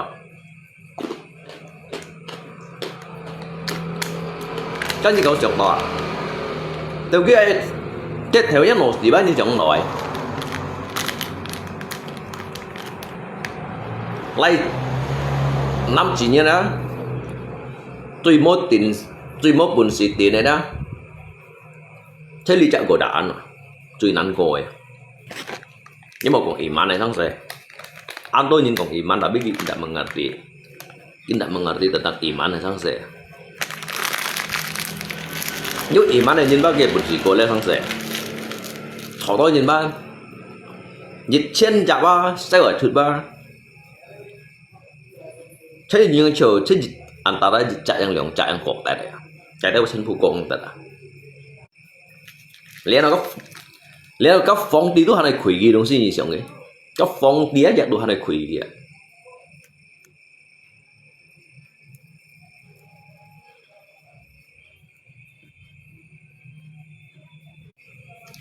anh tôi nhìn xa để nó đeo à đây chỉ chìm trong rạ chun à chìm trong này rạ con gọi rạ chun này không nào con gọi cyanida đó theo nó xì à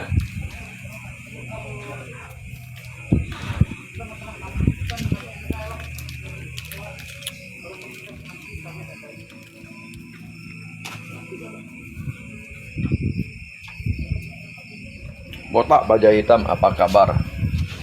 Ngày mô mày tali cái đôi nhìn. Cái đôi nhìn ba ngày mô mày hi mày không? Hi tao tiอย่างนั้นngay juga ngsit ai hi chim nhìn cái kabar. Hay nhìn kau thiền muốn chỉ cái thùng này.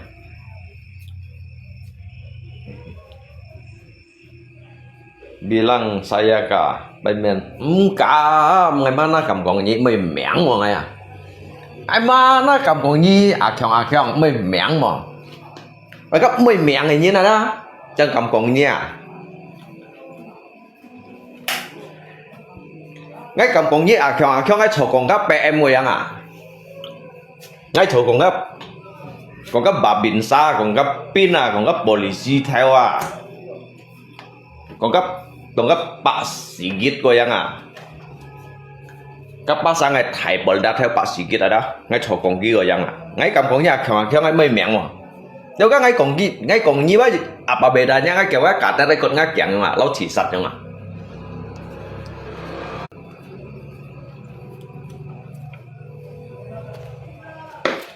cầm na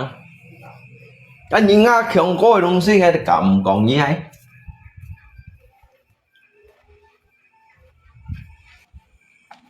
tapi tambala si likod nhân kiểu ấy trong là cái bữa nhật cái con đó cái từ đây clip ấy đó kiểu cái gì ở trong này做谁啊这台你做啊亲人费两啥你古当我不给谁么啊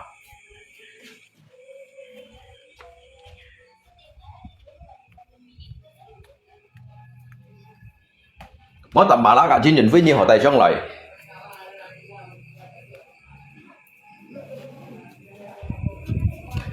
chính mình với tại sao thì nhớ bệnh cái clip để đi cái gắn ăn khang còn mungkin jenis cầm lok kayak ship thong chai à đầm bà lá à tôi cái cậu guitar à cái bát đằng ngay kia này cậu guitar à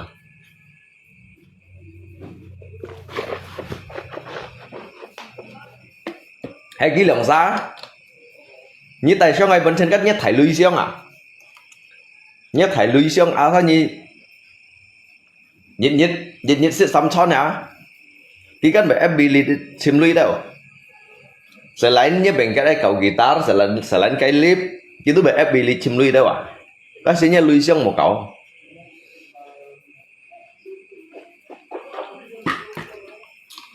cái lui xong à jadi cô hết nhân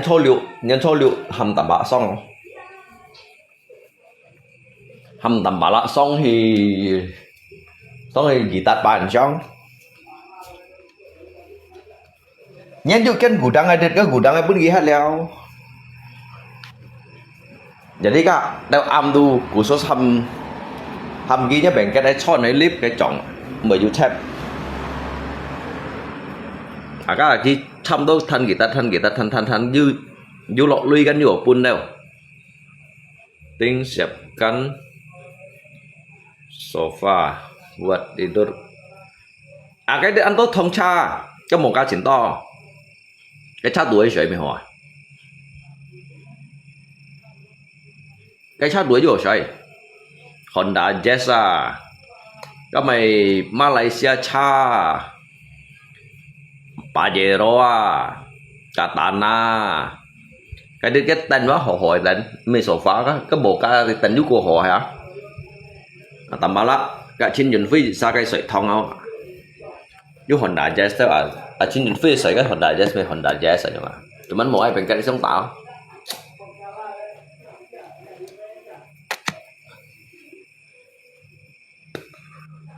để một chẳng gì xí ở trong cái nào một chẳng săn kiểu dùng kẹp xong là đi kẹp hạt gì để săn kiểu dùng kẹp ăn kiểu đó jadi xong là đi kẹp hạt đấy rồi